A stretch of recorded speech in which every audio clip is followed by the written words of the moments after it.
Hello there and welcome to this short presentation on child development, one of the GCSE options available to your son and daughter for September.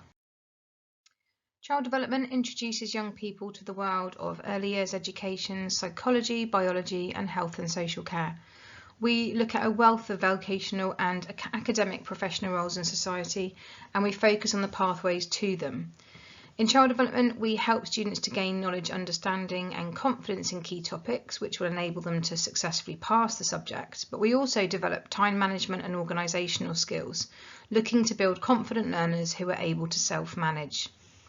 The subject is set over 3 periods per week, and on average our home learning is set weekly. The qualification is made up of 40% weighting for examination and 60% for the coursework portfolio.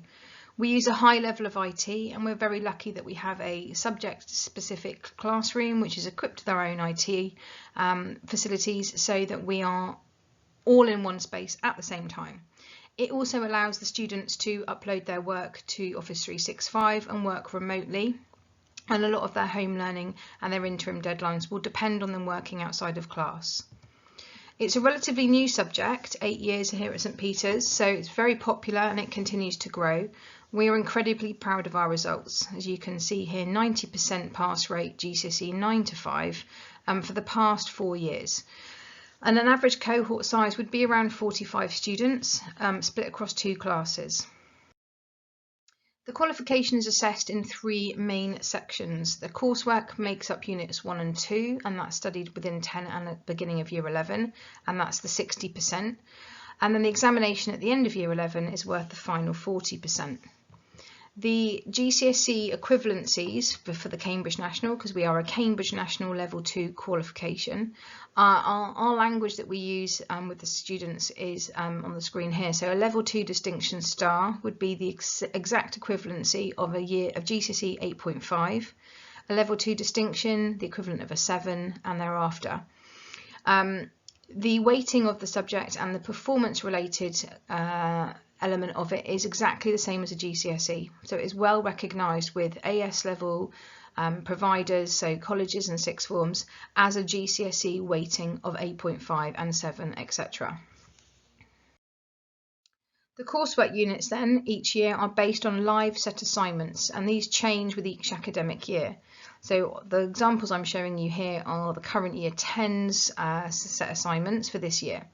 The theme and the focus area doesn't change, but the specifics may do. So for example, in RO 58, the students are all learning about creating safe environments and understanding nutritional needs of children.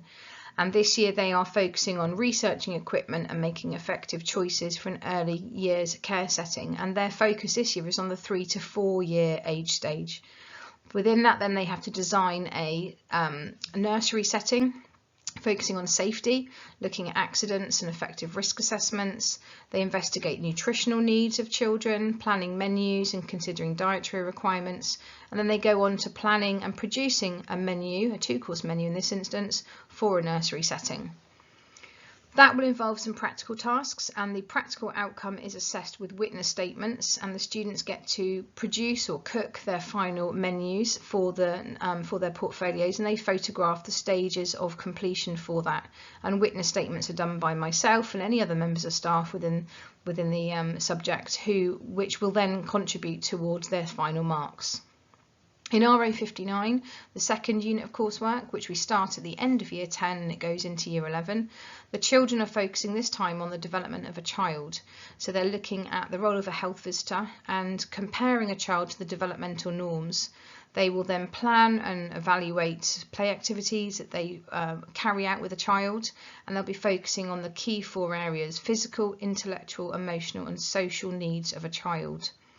A note on that one is that the students will need to work with a child outside of school. The age differs each year, but it can be a sibling, a family friend, neighbour or a contact, etc. This has to be organised by the student, and it will need to be in place by the end of year 11. So it's just something to note there in terms of the students being accountable and responsible and able to put those requirements in place. Some examples are then of course of portfolio work. as I said before, we are a highly IT-based subject, so these are just some examples of the kind of portfolio sheets that we would expect from students. This is currently a 10 work. As you can see, they've designed their own nursery, a fictitious nursery, so in this instance it's Little Bloom's nursery, and they are working on different requirements of the nursery and investigating, justifying and evaluating the sorts of equipment that we would expect. And the detail in their work continues to grow as the tasks move forward. This is the indoor playroom area, so they were working to a set specification here, and they had to design a zoned area for a nursery setting for 3 to 4 year olds. And then they had to go into further detail and determine what they were going to have in those zones and how those potential pieces of equipment and those areas may cause accidents or cause hazards, prove to be hazards to young children.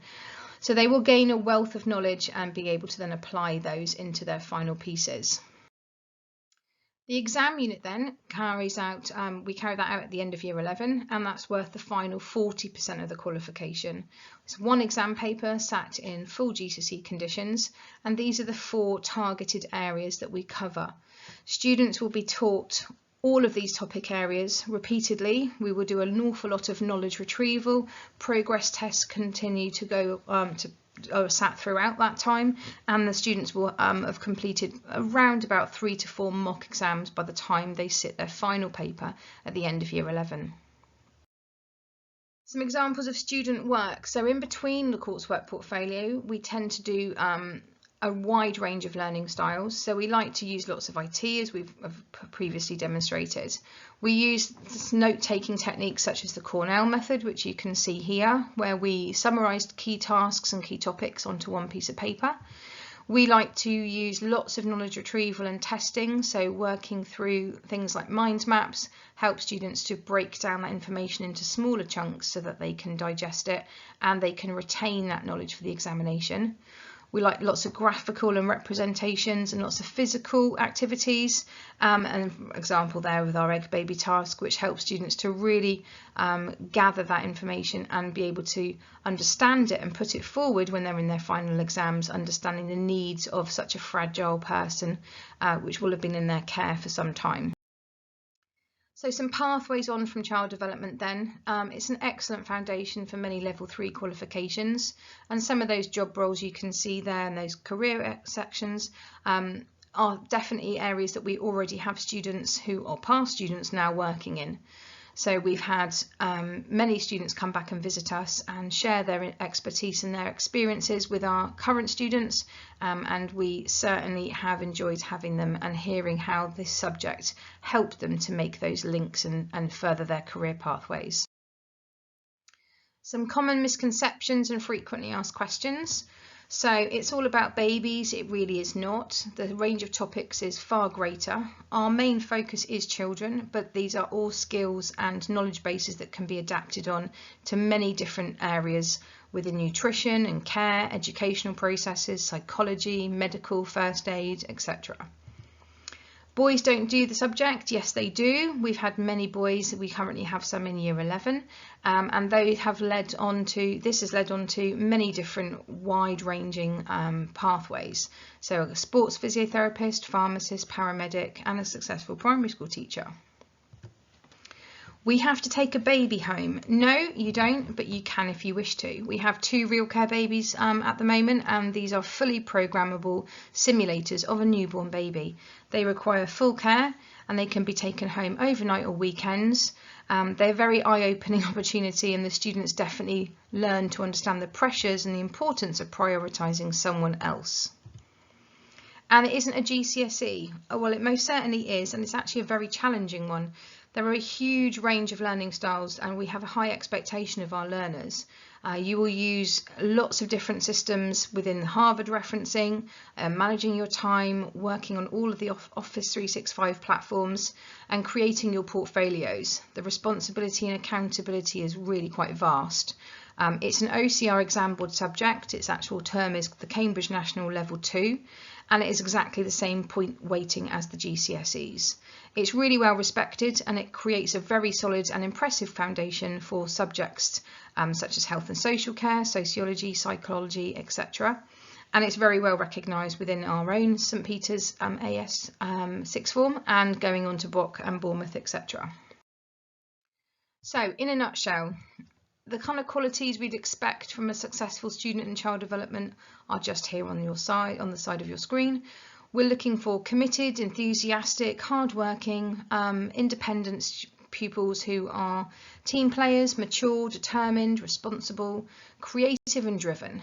We need students that are going to really commit to understanding the various elements that this subject has to offer, and in doing so they will actually gain a significant amount of skills and learning techniques that will be able to further on to their level 3 pathways.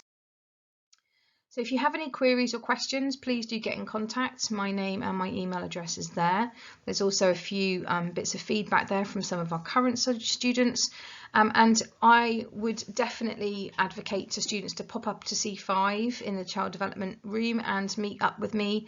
Come and have a look at some examples of work, have a little glance through the textbook, and have any questions ready to answer that I can answer for you. I'd be more than happy to do so. I hope that's really helped. Please do have a look at the literature that came along with this evening, and so you can see a breakdown of some of the GCSE coursework areas that we would cover, the terminologies, etc. Thank you for your time, and have a pleasant evening. Thank you.